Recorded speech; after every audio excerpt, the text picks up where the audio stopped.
Hi friends, ಇವತ್ತು ನಾವು rice milk cream ಮಾಡ್ತಾಯಿದ್ದೇವೆ.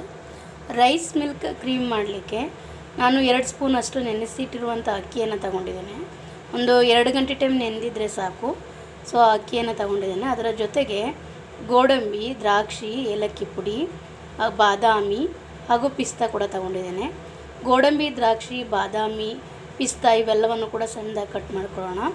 ಸೊ ಅದಕ್ಕಿಂತ ಮುಂಚೆ ನಾವು ಏನು ನೆನೆಸಿಟ್ಟಿರುವಂಥ ಅಕ್ಕಿಯನ್ನು ತರಿಯಾಗಿ ರುಬ್ಕೊಬಿಡೋಣ. ಅದರ ಜೊತೆಗೆ ಅರ್ಧ ಲೀಟ್ರಷ್ಟು ಹಾಲನ್ನು ತಗೊಳ್ಳೋಣ.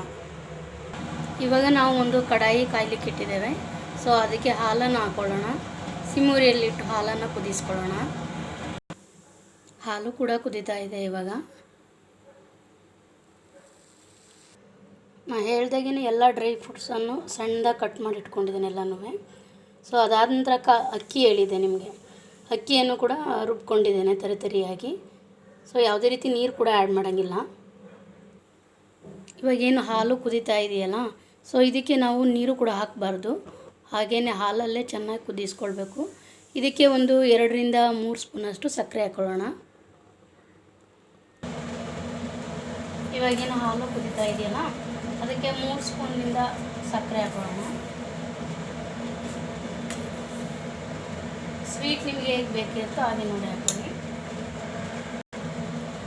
ಸಕ್ಕರೆ ಏನು ಹಾಕಿದ್ದೀವಿ ಅದು ಕುದೀತಾ ಇರಬೇಕು. ಕುದೀತಾ ಇರೋದಕ್ಕೇ ಇವಾಗ ಅಕ್ಕಿಯನ್ನು ಕೂಡ ಹಾಕೊಳ್ಳೋಣ. ಏನು ರುಬ್ಕೊಂಡಿದ್ದೀವಲ್ಲ ಆ ಅಕ್ಕಿಯನ್ನು ಹಾಕೊಳ್ಳೋಣ.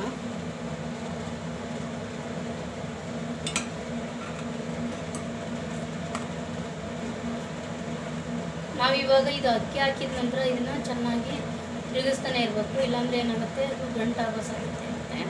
ಸೊ ಅದಕ್ಕೆ ಚೆನ್ನಾಗಿ ಇದನ್ನು ಬಿಡ್ದೇ ತಿರುಗಿಸ್ತಾನೆ ಇರಬೇಕು.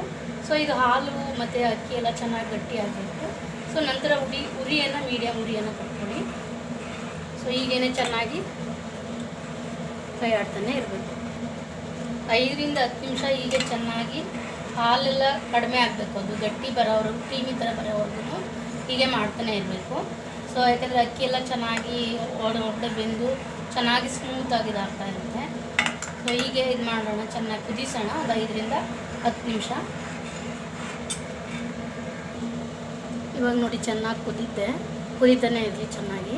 ಸೊ ಅದಕ್ಕೇ ಸ್ವಲ್ಪ ಒಂದು 2 ದಳ ಅಷ್ಟು ಕೇಸರಿಯನ್ನು ಕೂಡ ಹಾಕೊಳ್ಳೋಣ.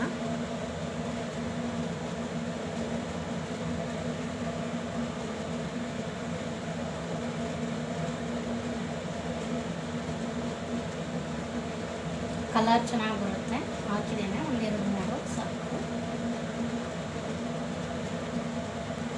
ನೋಡಿ ಇವಾಗ ಚೆನ್ನಾಗಿ ಗಟ್ಟಿಯಾಗಿದೆ. ಸೊ ಇವಾಗ ನಾವು ಆಫ್ ಮಾಡ್ಕೊಳ್ಳೋಣ ಇವಾಗ. ಸೊ ಇದು ಇವಾಗೆಲ್ಲ ಬೌಲ್ಗೆ ಸರ್ವ್ ಮಾಡ್ಕೊಳ್ಳೋಣ. ಥಿಕ್ನೆಸ್ ಇಷ್ಟು ಬಂದರೆ ಸಾಕು. ಸೊ ತುಂಬ ಟೇಸ್ಟಿಯಾಗಿರುತ್ತೆ.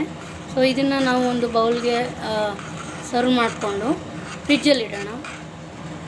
ಇವಾಗ ಬೌಲಲ್ಲೆಲ್ಲ ಸರ್ವ್ ಮಾಡಿದ್ದೇನೆ. ಈಗ ಡ್ರೈ ಫ್ರೂಟ್ಸ್ ಎಲ್ಲ ಮಿಕ್ಸ್ ಮಾಡ್ಕೊಳ್ಳೋಣ. ಡ್ರೈ ಫ್ರೂಟ್ಸ್ ಮತ್ತು ಏಲಕ್ಕಿ ಪುಡಿ ಲಾಸ್ಟಲ್ಲಿ ಹಾಕಿದ್ದೇನೆ. ಯಾಕೆಂದರೆ ಅದರ ಪರಿಮಳ ಹಾಗೆ ಇರಬೇಕು. ಹಾಗಾಗಿ ನಾನು ಕುದಿಯೋದಕ್ಕೆ ಹಾಕಿಲ್ಲ. ಸೊ ಏನು ನಾವು ಸರ್ವ್ ಮಾಡಿದ್ದೀವಲ್ಲ ಬೌಲ್ಗಳಿಗೆ, ಸೊ ಅದಕ್ಕೇ ಎಲ್ಲ ಥರದ್ದನ್ನು ಡ್ರೈ ಫ್ರೂಟ್ಸು ಮತ್ತು ಏಲಕ್ಕಿ ಪುಡಿ ಎಲ್ಲವನ್ನು ಮಿಕ್ಸ್ ಮಾಡಿದ್ದೇನೆ. ಇವಾಗ ಒಂದು ಅರ್ಧ ಗಂಟೆ ಫ್ರಿಜ್ಜಲ್ಲಿ ಇಡೋಣ. ತುಂಬ ಟೇಸ್ಟಿಯಾಗಿರುತ್ತೆ. ನೋಡಿ ಇವಾಗ ಅರ್ಧ ಗಂಟೆ ಫ್ರಿಜ್ಜಲ್ಲಿ ಇಟ್ಟಿದ್ದೆ. ಸೊ ಚೆನ್ನಾಗಿ ಕ್ರೀಮಿಯಾಗಿ ತುಂಬ ಚೆನ್ನಾಗಿದೆ.